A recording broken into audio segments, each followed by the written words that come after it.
시청자 여러분 안녕하십니까. 9월 5일 화요일 KBC 뉴스와이드 시작합니다. 정일성 역사공원 조성 사업을 둘러싼 논란이 계속되고 있습니다. 보수 진영을 중심으로 한 백지화 요구가 거세지고 있는 가운데 광주광역시는 사업 강행하겠다 이렇게 의지를 다시 한번 밝혔는데요. 오늘은 사업의 전면 백지화를 주장하고 있는 주기환 국민의힘 광주광역시당 위원장과 함께합니다. 위원장님 안녕하십니까? 네, 안녕하십니까. 자, 먼저 정일성 역사공원 사업을 둘러싼 주요 발언을 영상으로 보고 오겠습니다.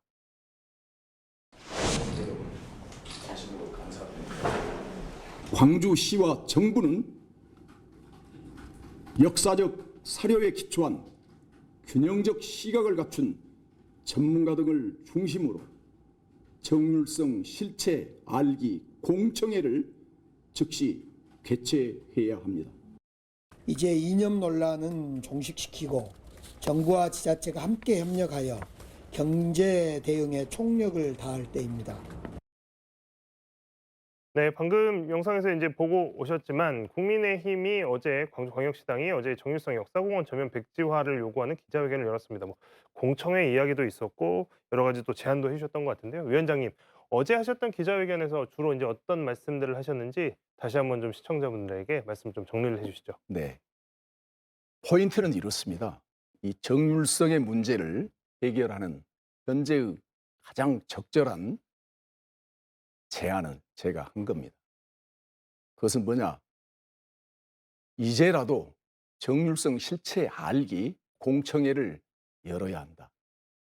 그것도 객관적 사료를 가진 역사학자, 우리 광주 일반 시민 등이 모두 참여하는 그런 기회를 가져야 한다. 이런 말씀을 드린 것입니다. 왜냐하면 우리 광주는 대표하는 것이 바로 민주화의 성지입니다. 그것도 대한민국을 대표하는 민주화의 성지에서 그치는 게 아니라 세계적인 자산이 됐습니다. 우리 광주 시민들은 광주가 바로 자유민주주의를 수호하고 지켜내고 실현해가는 민주화의 성지의 시민인 것을 자랑이자 큰 자부심으로 여기고 살고 있습니다. 그런데 그 바탕에는 우리 광주 시민들이 더욱더 자랑스럽게 생각하는 바로 5.18이 함께하고 있습니다.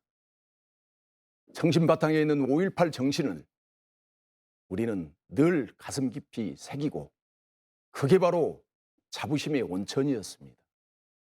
5.18이 추구하고 민주화가 추구하는 것은 결국에는 대한민국의 정체성과 똑같은 등식인 자유민주주의의 실현이요 곧 그 구체적인 실천입니다. 이러한 광주에 지금까지 그 실체를 제대로 알지 못하고 그동안 진행되어 왔던 정율성 사업들이 이제는 그 가치가 있는지 여부 이런 것들을 시민들과 공유하고 이게 이념 논쟁화된 이 마당에 있어서는 반드시 이것을 해결하지 않는다면 광주의 미래까지도 이 문제로 올가매는 그런 상황이 벌어진다는 것이 눈앞에 보이기 때문에 어제 기자회견을 자청을 해서 말씀을 드렸습니다. 네. 그 요지는 이렇습니다. 그동안 정율성 그분에 대한 실체를 정말 몰랐습니다. 제가 이 사태가 터진 이후로 광주 시민들을 만나봤습니다. 청년, 자영업자, 공무원, 기타 등등 심지어 정치인들까지 만나서 언론인까지 만나서 많은 얘기를 수렴해 본 결과는 이렇습니다. 우리도 광주 시민이었는데 정률성을 몰랐어요. 특히 정률성 기리기 기념공원을 조성한다는 사실 몰랐습니다. 이렇게 얘기합니다. 바로 여기에 해답이 있습니다. 이제라도 우리 광주 시민의 총의를 모아야 합니다. 그동안 알리지 못했습니다. 그 이유를 저도 알게 됐습니다. 이것은 벌써 1996년 이후부터 2000년 초에는 더욱더 활성화된 게 바로 한중 우호 그리고 중국인 관광객 유입이었습니다. 좋습니다. 강기정 시장님 말씀하신 것처럼 그게 바로 외교고, 바로 중국이 한중 우호고, 이런 부분에 도움이 됐다라는 것을 부인하고 싶지는 않습니다. 다만 정률성 실체를 제대로 알리고 나서 이러한 사업들을 진행하는 것이 맞다고 생각합니다. 결론은 이렇습니다. 어제의 기자회견의 결론은 지금까지 역대 시장, 구청장 이런 분들이 단편적 지식 또는 몰랐거나 방관했거나 아니면 모른 채 하면서 오직 중국만을 생각하고 관광 수입에 우선을 두다 보니 역사적인 검증이나 실체 알리기에 부족한 점이 너무 많았다는 생각이 듭니다. 강 시장님 훌륭하십니다. 이번 기회에 제가 그래서 제안을 드린 겁니다. 전 중앙정부가 아닌 지방정부에서 십수년 동안 내려온 이 사업을 지금 현재 어떻게 없던 걸로 만들려는 말이냐, 그렇게 말씀드리고 싶은 게 아니고, 지금이라도 과연 정률성을 역사공원까지 만들어가면서 기릴 만한 존재의 가치가 있는지 여부는, 이분은 워낙 그동안에 훌륭하고 음악가로서 영향력도 있었지만 우리 자유민주주의와 대척되는 공산주의, 그것도 중국 공산당과 북한 공산당의 행진곡까지 지어서 이 나라의 6.25 남침 시 선봉장이 되어서 직접 동족 살육을 하는 데 앞장선 그런 사람이기 때문에 그에 대한 재평가가 이루어져야 한다. 평가가 제대로 이루어진 뒤에 기념공원이라든지 그동안에 해왔던 유형무형의 사업들에 대한 재검토는 반드시 이루어져야 된다. 그래서 일시 사업을 완전 중단하고 그 출발은 백좌에서부터 시작되어야 한다라는 것이 저의 취지입니다. 예.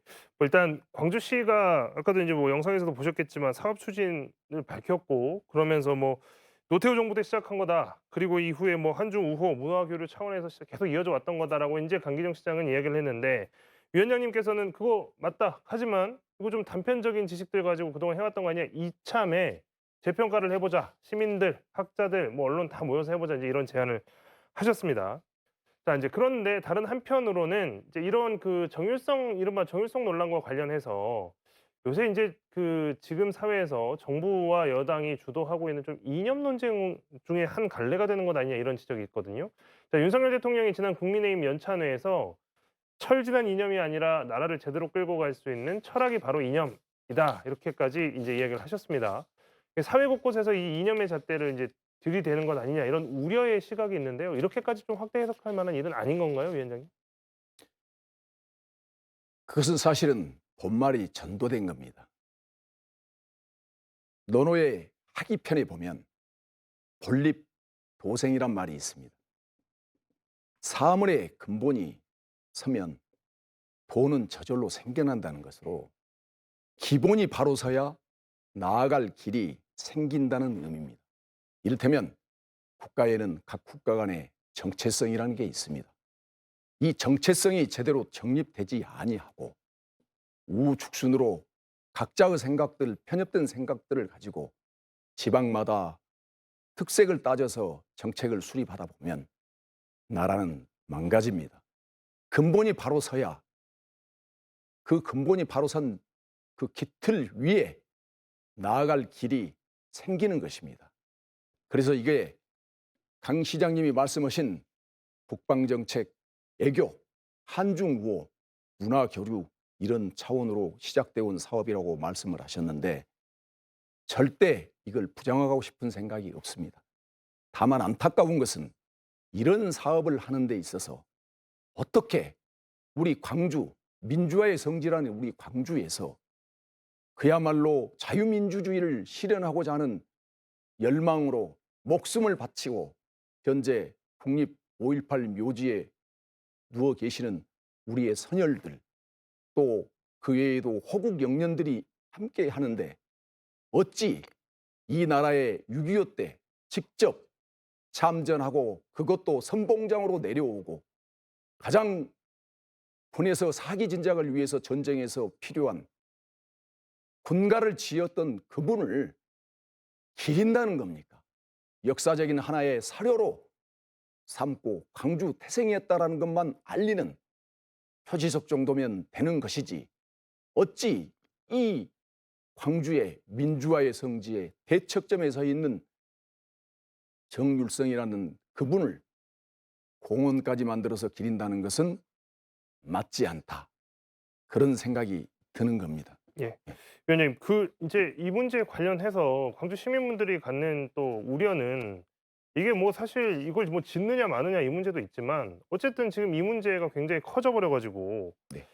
광주 지역도 피해받는 거 아니야? 호남 홀대 당하는 거 아니야? 이런 고민이 되게 크신 거거든요. 그래서 사실 정일성 역사공원 조성 사업 논쟁 막 있을 때 지금 국민의힘 광주광역시당이랑 광주광역시랑 예산정책 협의한 건데 지금 이것도 지금 미뤄지지 않았습니까?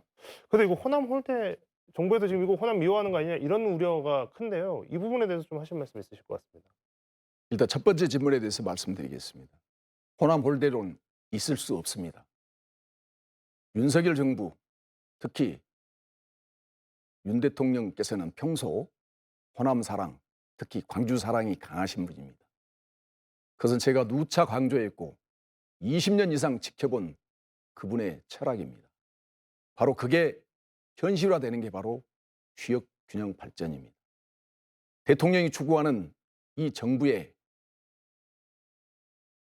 정치 철학은 딱 한 단어입니다. 바로 국민 대통합입니다. 국민 대통합을 어떻게 할 것이냐? 그것은 그동안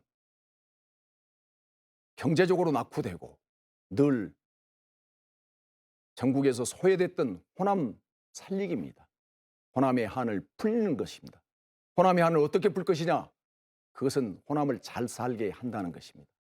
그 신념에는 지금도 변함이 없습니다. 지금 이런 잼버리 문제 또는 이 정율성 문제를 사상화, 이념화해서 일부 몰직하간 우리 정치인들이 이것을 호남 홀대론과 연결시키는 것은 그야말로 저급한 정치인들의 후퇴다. 저는 이렇게 말씀드리고 있습니다. 두 번째, 예산정책협의회와 관련해서는 지난달 30일 날 예정이 돼 있었는데 그게 연기가 된 것은 맞습니다. 이런 정율성 소용돌이 속에 있을 때 과연 머리를 맞대고 지금 앞에서도 말씀드렸듯이 본립이 되어야 도생이 되는데 본립이 정리되지 않는 정체성의 문제까지 나왔을 때는 그게 어느 정도 정리가 되고 최소한 제가 제안한 대로 이제 모든 것을 뒤엎자, 끝내자, 없애자의 의미가 아니고 지금이라도 늦지 않았다. 제가 시민들 심지어 현직 구청장까지 만나서 얘기를 해보고 언론인들을 만나서 얘기를 해봤을 때 사실은 우리도 정율성의 실체를 제대로 몰랐고 아직도 다 안다라고 말할 수 없다. 그렇다면 간단합니다. 이제부터라도 일시 모든 것을 중단하고 처음부터 다시 재검토하는 것을 저는 백지화라고 말하고 싶습니다. 그렇게 해서 여기에는 우리 광주 시민들의 총의가 들어가야 됩니다. 네. 예. 알겠습니다. 위원장님, 시간이 좀 많이 지나서요. 예. 마지막으로 광주 시민분들께 하시고 싶은 말씀 있으면 좀 짧게 한 말씀 부탁드리겠습니다. 네. 존경하는 광주 시민 여러분, 정율성 역사 공원의 문제는 이념의 문제로 볼 것이 아닙니다. 광주 시민의 선택과 결정의 문제입니다. 과거에 정율성에 대해 제대로 알지 못한 상태에서 했던 결정에 대해 많은 문제 제기가 있다면 지금 시점에서 충분히 다시 생각해 볼 수 있는 것입니다. 말씀드린 것처럼 광주의 정체성, 민주주의와 인권의 도시 광주에 맞는 정책인지 공청회 등을 통해 다시 한번 시민들의 총의를 모아 결정하는 계기가 되어야 합니다. 국민의힘 광주시당은 항상 광주 시민의 문제들에 대해 깊이 고민하고 합리적 대안을 제시할 수 있도록 노력하겠습니다. 감사합니다. 네. 오늘 뭐 정일성 역사공원 논란과 관련해서 여러 말씀해 주셨습니다. 주기한 국민의힘 광주광역시당 위원장이셨습니다. 오늘 말씀 여기까지 듣겠습니다. 고맙습니다. 감사합니다.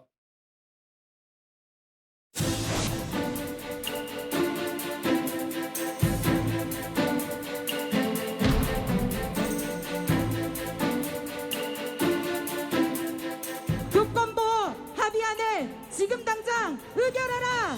의결하라! 의결하라! 의결하라!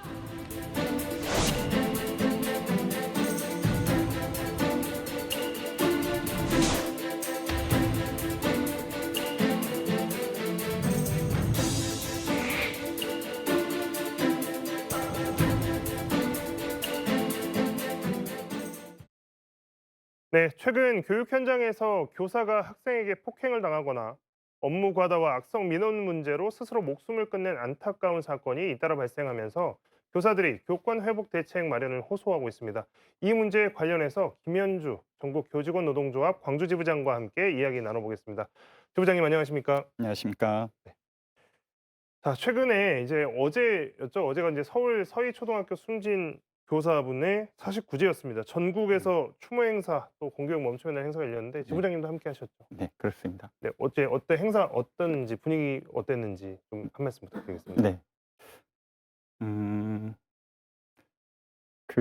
물론 어제가 저희 서희초 우리 동료 교사의 49제이기도 했습니다만 여전히 우리 군산과 용인과 또 신목초에서 또 여전히 숨져가신 선생님들이 계셔서요. 매우 안타깝습니다. 어제 저희 49제는 전국적으로 12만 정도가 모였다고 알려지고 있고요. 광주 같은 경우는 4,000명 이상의 교원과 시민들이 함께 한 것으로 알고 있습니다. 저희가 이번 행사를 여러 교원단체랑 같이 준비하면서 피켓을 약 4,000장 정도 마련했는데요. 그 피켓이 다 나갈 정도였으니까요. 그렇게 많은 분들이 모이셨고 모이시는 과정을 보니까 이제 저희 교원들이 요즘 검은 점이라는 표현을 씁니다.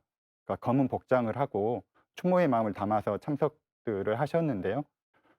특히 우리 문화예술 전당 그 지하철역 5번 출구, 6번 출구가 이 광장으로 이어지는 출구인데요. 그 출구로 쏟아져 나오는 검은 점들을 보면서 한편으로 뭔가 이렇게 벅차오르는 감동도 있었습니다만 한편으로는 이렇게 까맣게 타들어가는 마음들, 그동안 참고 견뎠던 그런 마음들이 옹기종기 모여오는 것 같아서 또 마음 한편 저리기도 하고 그런 마음이었습니다. 이런 마음으로 우리가 한자리에 모였었던 이유는 무엇보다 우리 교사들의 교육권을 확보하고 이 교육권 확보를 통해서 아이들의 학습권이 보장되고 좀 안전한 학교를 만들자라고 하는 간절한 외침이 또 여기에 동의하고 지지하는 우리 또 지역의 시민분들, 주민분들이 또 함께 해주셨기 때문에 어제의 자리가 더 뜻깊고 가치 있지 않았나 이렇게 생각하고 있습니다. 네, 일단 뭐 최근에 이렇게까지 이제 교사분들의 고충에 대한 사회적 관심이 있었나, 또 이런 그 슬픔을 이렇게 공유하는 이런 사회적인 이런 이슈가 있었나 이런 생각이 들 정도이던데요. 근데 이제 한편으로는 어제 이제 그 공교육 멈춤의 날 이런 행사들 때문에 학교 현장에 이제 좀 지장이 좀 큰 지장이 있는 거 아니냐 이런 우려도 좀 있었습니다. 실제 광주 현장은 어땠던 상황인가요? 네, 제가 이걸 다 파악하고 있다고 하는 것은 아니고요. 다만 많은 학교들에서 선생님, 교사들이 연가나 병가를 통해서 이 공교육 멈춤의 날에 함께 하신 것으로 알고 있고요.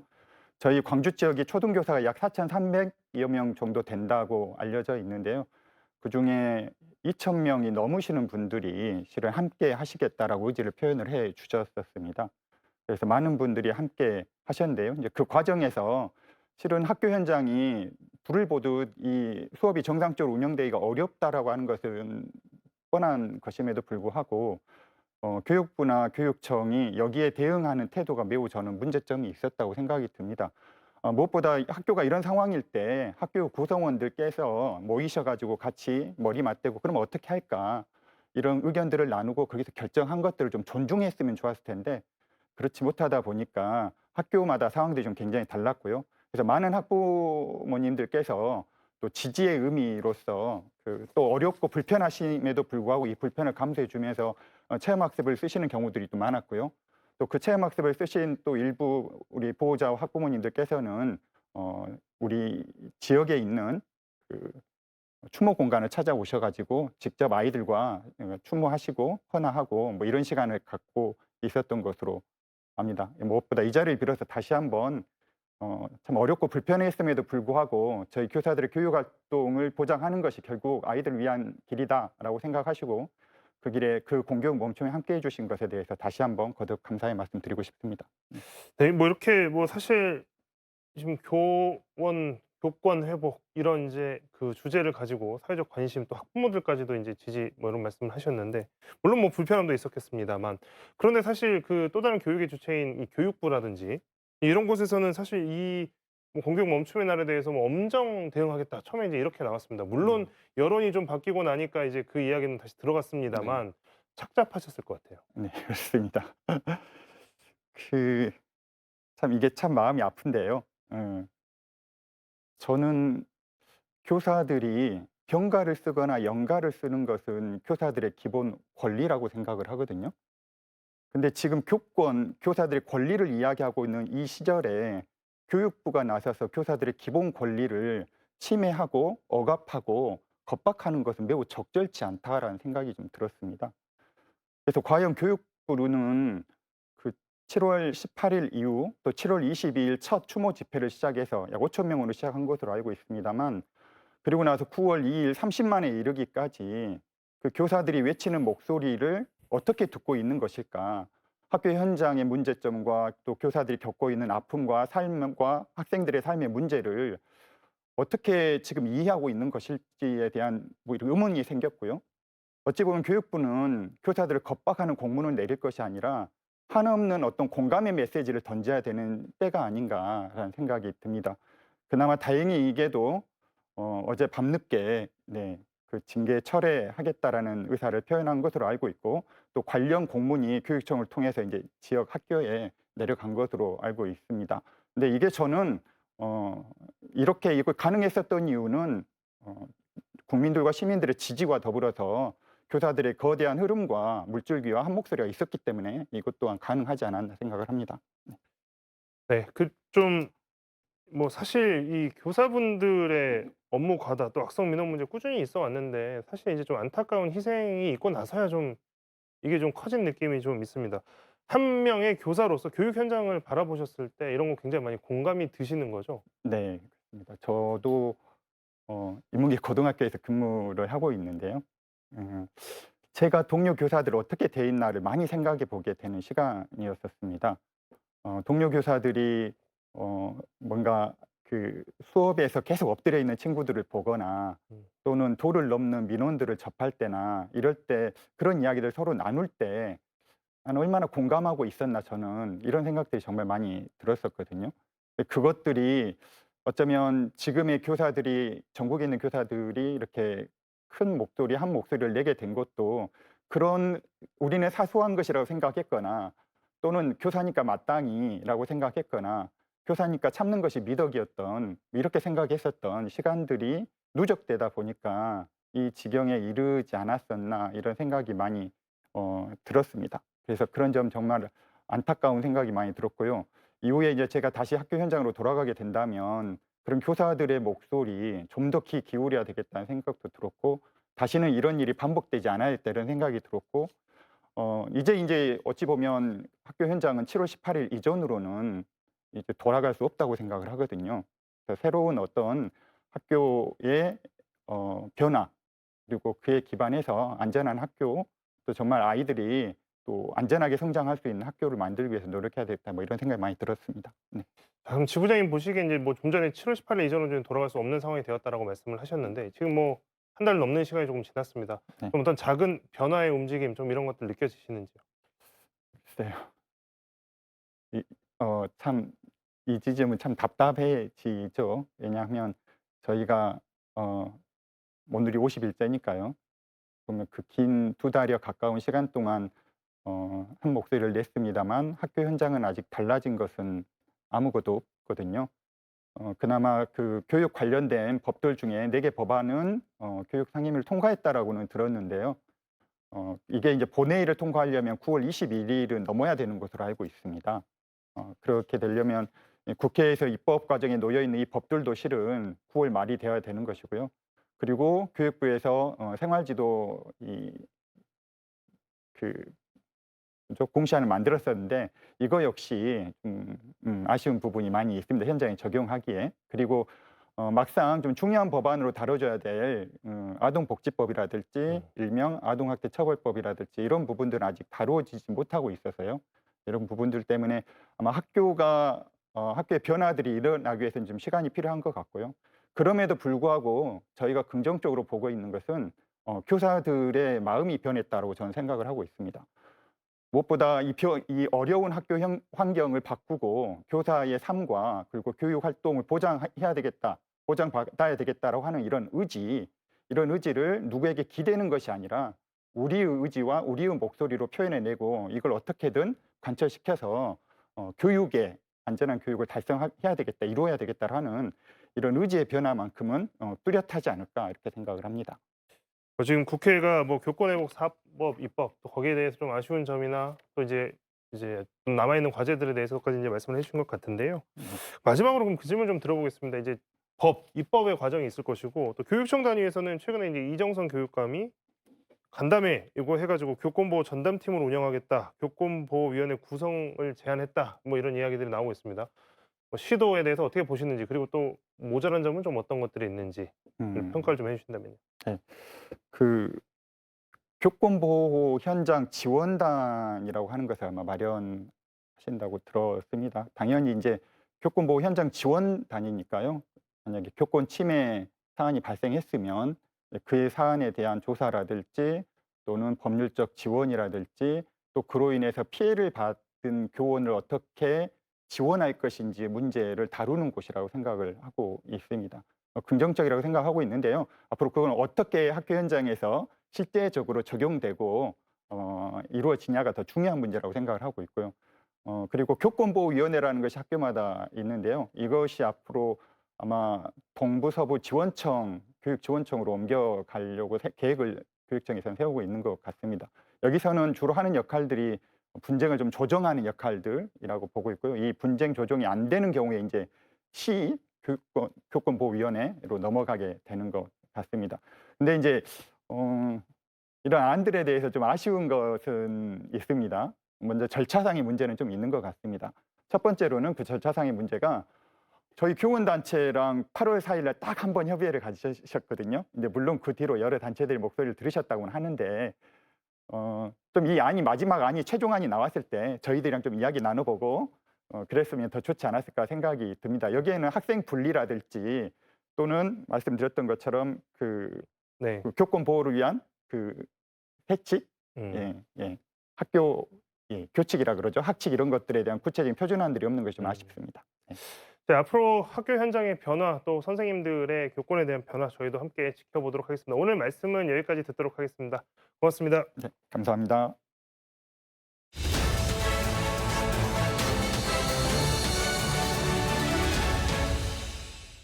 서울광역방송센터입니다. 윤석열 대통령이 대통령실 수석비서관 회의를 주재한 자리에서 자유민주주의 국채를 흔들고 파괴하려는 반국가 행위에 대해 정치 진영에 관계없이 모든 국민과 함께 단호하게 대응해야 한다고 강조했습니다.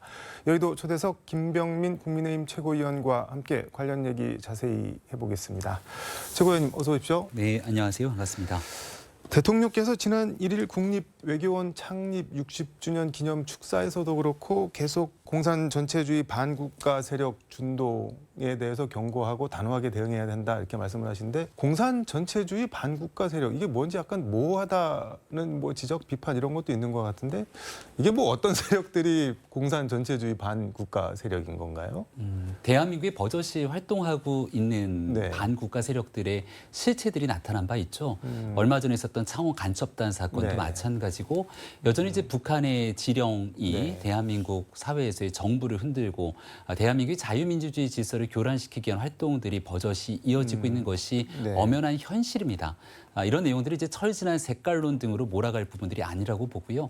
우리가 과거에 있었던 2018년도까지만 하더라도 네. 판문점 선언, 평양 선언으로 한반도에 평화가 온다.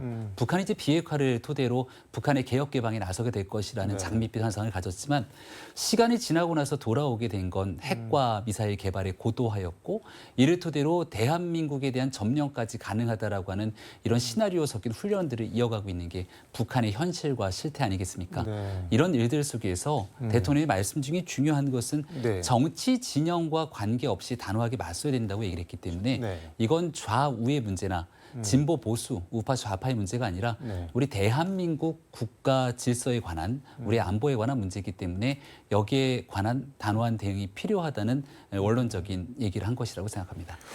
공산 전체주의 세력이 뭐 북한을 포함해서 말씀하신 대한민국을 점령을 하는 게 이게 가능한 얘기나 시나리오인 건가요? 이게 현실적으로? 북한의 핵과 미사일 네. 개발과 도발에 대해서 우리의 경각심이 없다 그러면 정말 우리의 안보를 지켜내기 위한 그 나름대로의 균열이 생길 수 있는 커다란 위협이 있을 거라 생각합니다. 네. 북한이 이 ICBM 미사일 등 대륙간 발사 탄도 미사일을 발사할 때 혹은 핵실험을 할 때마다 왜 전 세계가 이 내용들을 속보로 타진하고 이러한 ICBM 발사를 하게 됐을 때 이웃나라 일본이라든지 주변 국가들은 이 긴급 비상대피를 발동을 걸어서 여기에 대한 대응에 나서겠습니까? 우리가 이제 오랜 기간 동안 이 휴전 상태 속에서 많은 일들이 좀 체화가 된 것처럼 느껴질지 모르겠습니다만 여전히 북한 김정은 체제에서 네. 핵과 미사일에 대한 위협이 점점 고도화되고 있고 또 최근에 북중러에 대한 밀착, 신냉전 시대로 이어지는 것 아니냐라고 하는 우려가 있을 뿐더러 네. 우크라이나 전쟁처럼 러시아가 특정 국가를 일방적인 무력으로 네. 침공할 거라고 생각됐던 전 세계 시민들이 과연 얼마나 됐겠습니까?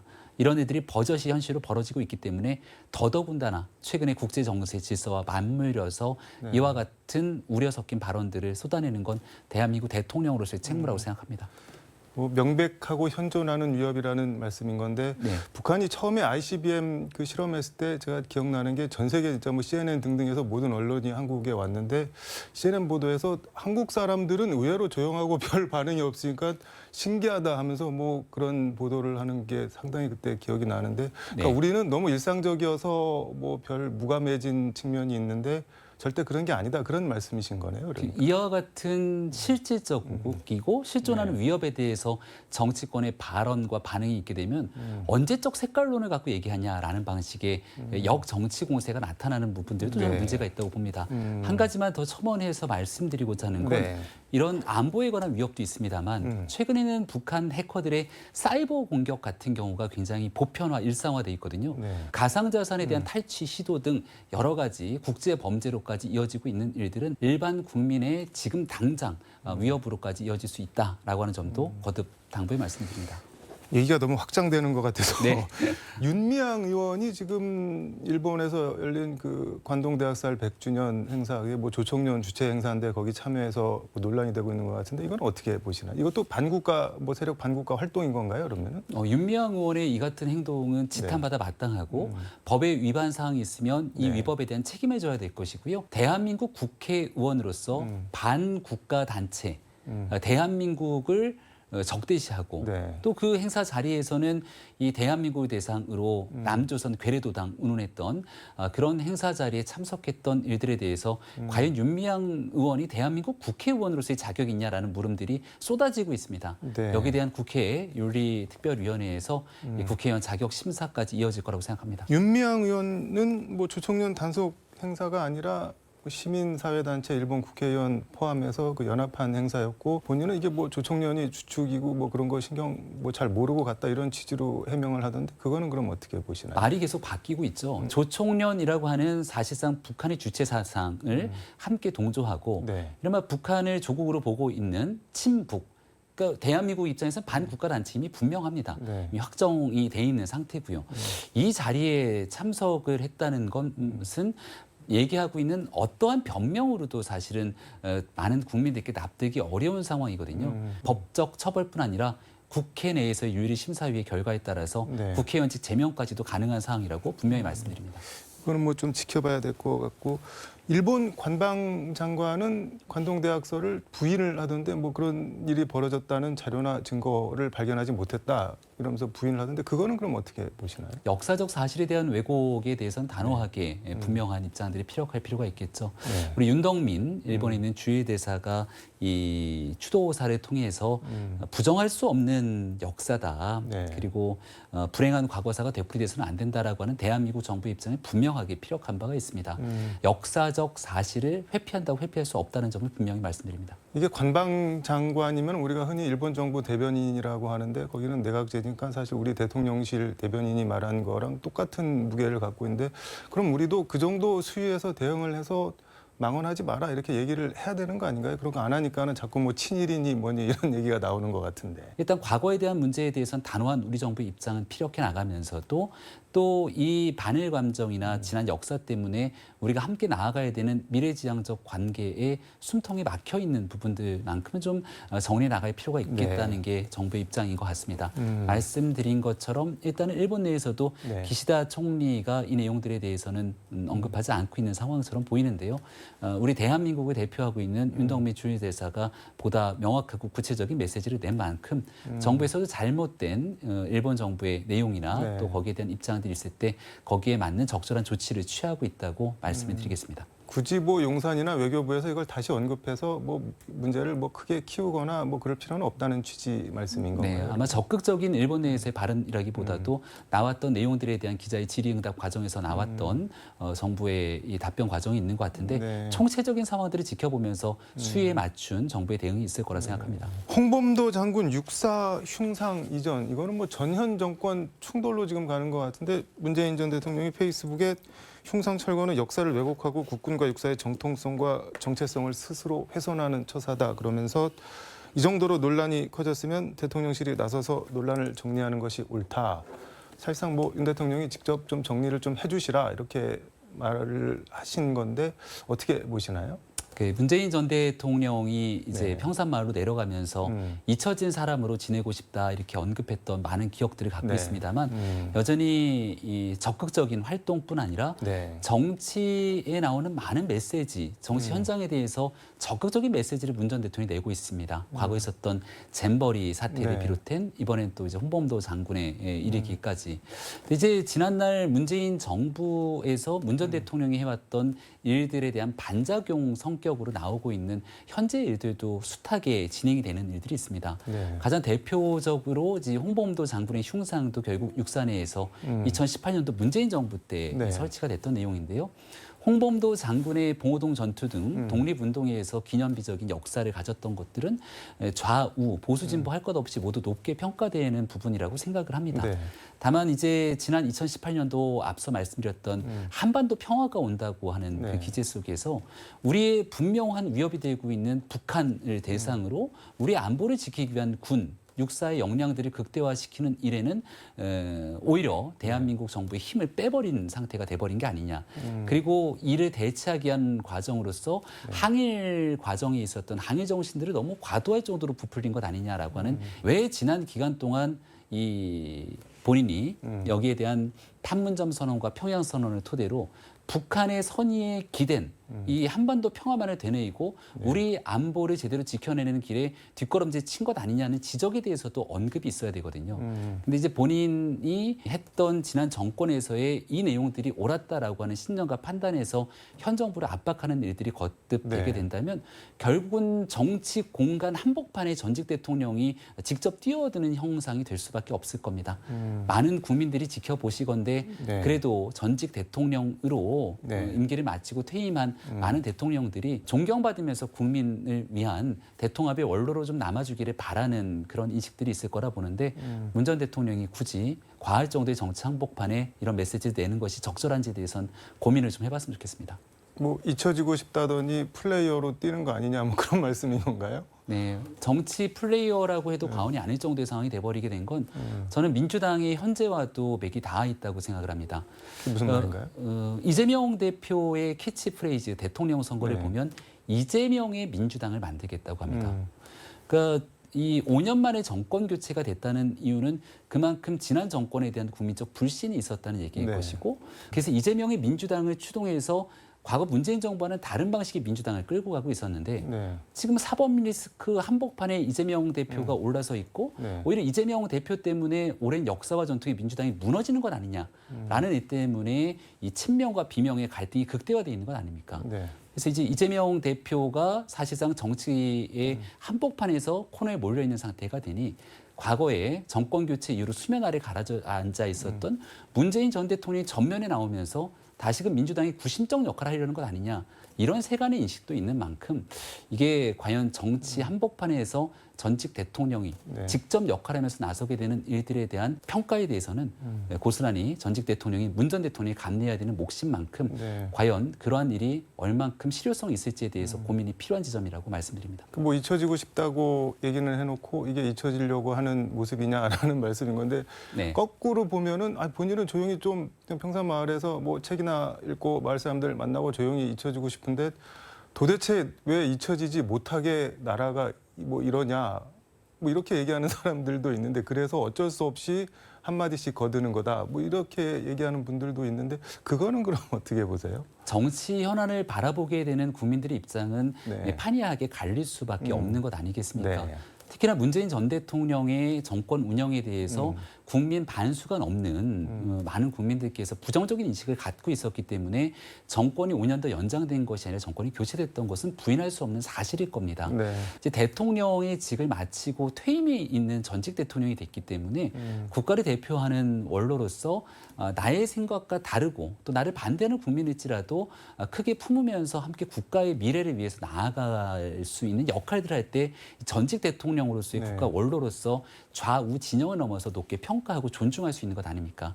하지만 전직 대통령이 문재인 정부에 대한 이 공과가 있을 텐데 과에 대한 지적들이 정치 현안에 있게 되는 건 너무나 자연스러운 일일 텐데 그런 지적들이 있을 때마다 우리 정부는 그러지 않았다.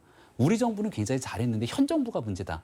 라는 방식으로 나오게 된다면 문재인 전 대통령의 행보는 야당 대표의 모습과 일견 다르지가 않는 상황이라고 봅니다.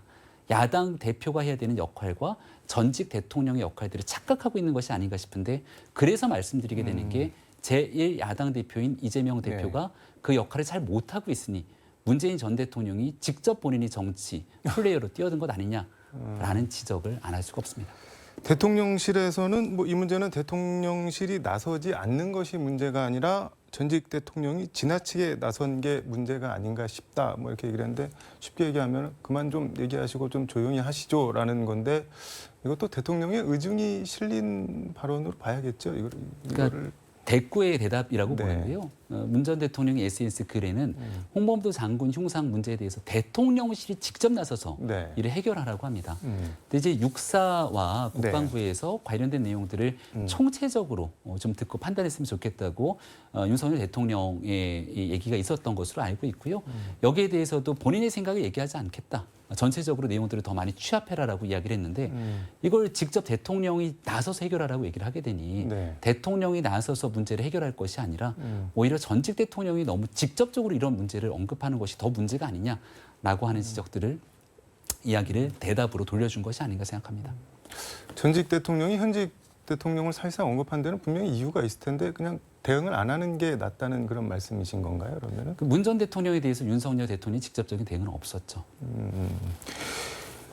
이재명 전 대표가 지금 이제 단식을 하고 있는데 이해찬 전 대표가 어제 단식장을 방문을 했는데 뭐 윤석열 정권에서 헌법 체계가 무너지고 있다 뭐 이런 말씀을 하셨고 이재명 대표는 새로운 질서를 만들겠다는 의지가 있는 것 같다. 싹 다 제거하자. 공포 정치를 꿈꾸는 것 같다. 연성 독재 단계다. 이렇게 서로 주고받고 비판을 했는데 현 정권을 예. 독재라는 발언에 대해서는 어떻게 받아들이고 계실까요? 그 다른 누구도 아니고 이해찬 전 대표가 쓸 수 있는 말이 아니라고 생각합니다. 이해찬 전 대표는 네. 본인이 이제 민주당 집권 시절에 20년 집권, 100년 집권을 얘기하면서 네. 사실상 독재에 대한 발언 아니냐라고 하는 비판에 직면해 있었던 적도 있고요. 네. 보수 괴멸, 이런 얘기들까지도 공공연하게 돌려드리고 싶고요. 네. 이재명 대표가 성남시장 경기지사를 역임했지만 네. 여전히 여의도 정치권에서는 비주류였습니다. 그럼 비주류였던 인사가 어느 날 갑자기 민주당이 주류로 급부상하면서 대선 주자가 될 수 있었던 배경에는 든든한 뒷배인 이해찬 전 대표가 있었던 것 아니냐는 게 정치권의 세간의 평가입니다. 네. 그리고 중간고리 역할을 했다는 것이 이화영 전 부지사고요. 김성태 씨가 지금 재판을 겪으면서 얘기하고 있는 게 이해찬 전 대표를 끌어들이지 않습니까? 그럼 이해찬 전 대표가 지금 수사와 재판 한복판에서 김성태 전 회장, 이화영 부지사 등과 모종의 연관이 있는 것 아니냐는 의구심이 커지고 있는데 그 과정에 이재명 대표의 단식장에 찾아서 이런 메시지를 내는 건 본인들에 대한 혐의들을 감추기 위해서 지금 모두가 다 같이 이재명 대표 단식에 동조하는 것 아니냐. 이런 지적을 드릴 수밖에 없는 형국이고요. 지금 현 정부에 대한 맹비난적 메시지를 내는 이해찬 전 대표의 발언들이 민주당에 어떤 도움이 되는지에 대해서도 묻고 싶습니다. 이게 이해찬 전 대표나 이재명 현 대표나 뭐 독재니 뭐니 이런 말할 저거가 없다 뭐 그런 말씀인 건가요? 그러면은? 네, 과거에 해왔던 본인들의 네. 행적들을 먼저 좀 짚어봤으면 좋겠다는 겁니다. 어쨌든 근데 국회 다수당이고 제1야당 대표인데 단식을 하고 있는데 뭐 윤석열 대통령이 뭐 메시지를 전한다거나 해서 이걸 좀 풀도록 해야 되는 거 아닐까요? 그런 거는 어떻게 보세요? 그러니까 과거에 김영삼 전 대통령의 단식이라든지 네.